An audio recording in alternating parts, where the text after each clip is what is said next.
एक बड़ी पुरानी कहावत है, कहते हैं अक्लमंद को एक घड़ी और मूर्ख को सारी रात। ऐसा ही सीन अब देखने को मिल रहा है। भारत ने अपनी गलती दोहराई नहीं है। भारत ने एक बड़ा कदम उठाया है। चाइना और तुर्की दोनों के लिए एक बड़ा झटका है। हालांकि तुर्की की बात करें तो इसे इकोनॉमिक के साथ साथ रणनीतिक तौर पर झटका देने की तैयारी भी भारत कर रहा है। जियोपॉलिटिक्स में बहुत कुछ चल रहा है, हमेशा की तरह जानने को मिलेगा बहुत कुछ। आइए जानते हैं इन खबरों को विस्तार से। अभी हाल ही में एक रिपोर्ट निकाली गई जिसमें देखा गया कि आखिर 2025 के अंत में घरेलू कर्जा कितना हो गया है। अब घरेलू कर्जा क्या होता है? घरेलू कर्जा मतलब जैसे बैंक वगैरह ने लोन दिया है और वो लोन बहुत उसमें से वापस नहीं आए हैं, इस तरीके के कर्ज को भी जोड़कर यहाँ कुल कर्जा कितना है। तो भारत के ऊपर कुल कर्जा निकला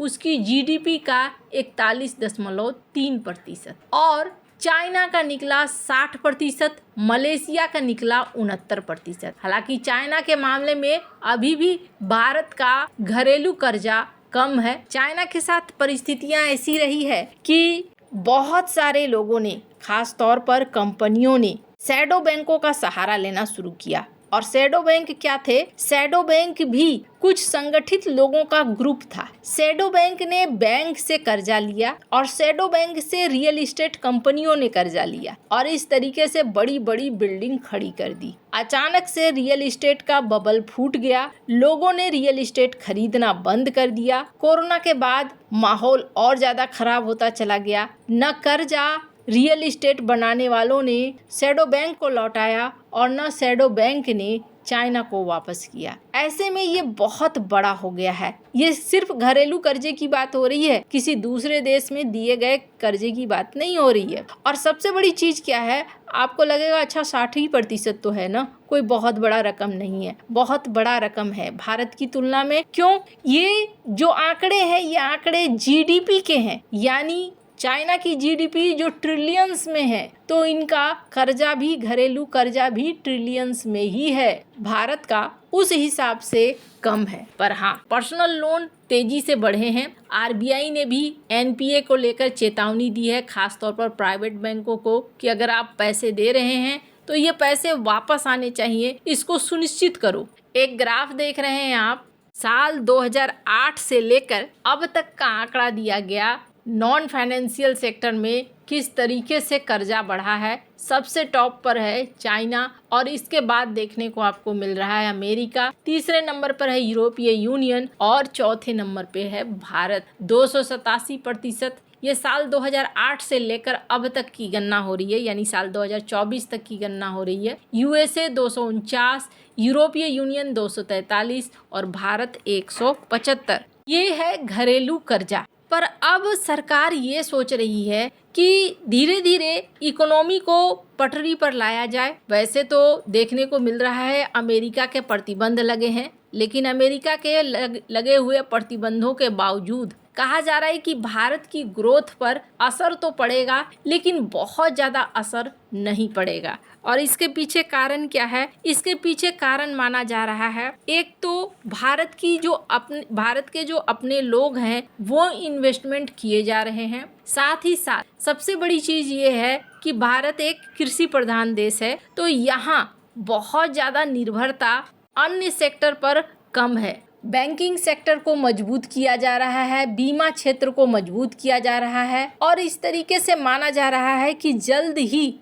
अमेरिका से भी एग्रीमेंट फाइनल हो जाएगा। हालांकि अमेरिका से एग्रीमेंट फाइनल होने से पहले देखा जा रहा है कि भारत ने रूस से मंगाए जाने वाले तेल का पूरा डेटा इकट्ठा करना शुरू किया है कि कौन कौन से प्राइवेट फर्म हैं वो कितना खरीदते हैं रूस से। ऐसे में अंदाजा लगाया जा रहा है कि डोनाल्ड ट्रंप की जो मांग थी कि रूस से तेल खरीदना कम करो, हो सकता है भारत अमेरिका के साथ ट्रेड डील फाइनल करने के लिए तेल की खरीद को कम कर सकता है। वहीं बहुत सारे लोग ये मानते हैं कि भारत जिस तरीके से रिफॉर्म ला रहा है, एक के बाद एक रिफॉर्म, ये रिफॉर्म भारत की इकोनॉमी में काफी हद तक मदद करने वाले हैं। वहीं भारत के पड़ोसी चाइना की बात करें तो चाइना की इकोनॉमिक स्थिति इस वक्त थोड़ी डमाडोल होती हुई नजर आ रही है, लेकिन चाइना की जो मीडिया है वो बराबर ये कह रही है कि नहीं, हम ठीक हैं। जैसे कि CGTN, चाइना का इकोनॉमिक तौर पर ट्रांजिशन हो रहा है और हम एक सॉलिड फाउंडेशन बना रहे हैं। वहीं दूसरी तरफ ग्लोबल टाइम्स को अगर देखें तो चाइना की इकोनॉमी 2026 में तेजी से बढ़ेगी। ये सारी बातें कही जा रही है, पर रॉयटर्स ये कह रहा है कि नहीं, चाइना की इकोनॉमी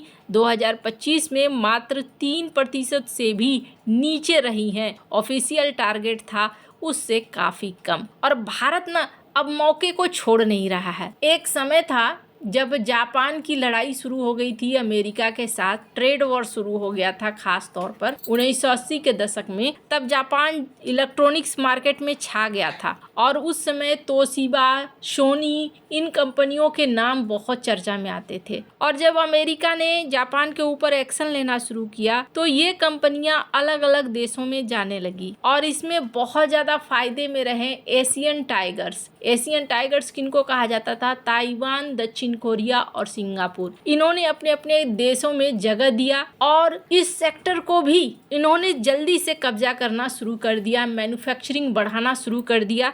और जापान आज की जगह आज की डेट में कहां पर है? और ये तीनों एक अच्छा खासा स्थान रख रहे हैं। ताइवान की बात करें तो ताइवान सेमीकंडक्टर में काफी तेजी से आगे निकल चुका है। खैर, अब भारत इस मौके को इस्तेमाल कर रहा है। भारत सरकार ने इलेक्ट्रॉनिक्स कंपोनेंट मैन्युफैक्चरिंग को बढ़ावा देने के लिए $4.6 बिलियन के निवेश को मंजूरी दी है। ये कदम दुनिया के कंपनियों द्वारा चीन से निकलने के क्रम में किया जा रहा है, जो बहुत बढ़िया प्लान है। भारत ने उस समय गलती की थी, लेकिन ये गलती भारत ने इस समय नहीं दोहराई है। चाइना से जो कंपनियां निकलना चाह रहे हैं उसको भारत मौका भी दे रहा है। साथ ही साथ ये भी देखने को मिल रहा है कि भारत अपने सेक्टर्स में भी बदलाव कर रहा है। कहा जा रहा है कि ऐसे कंपोनेंट्स जिनका इस्तेमाल बहुत ज़्यादा होता है और जिनकी प्राइस भी बहुत ज़्यादा है, वो कंपोनेंट्स पर ज़्यादा जोर दिया जा रहा है कि वो भारत में ही बने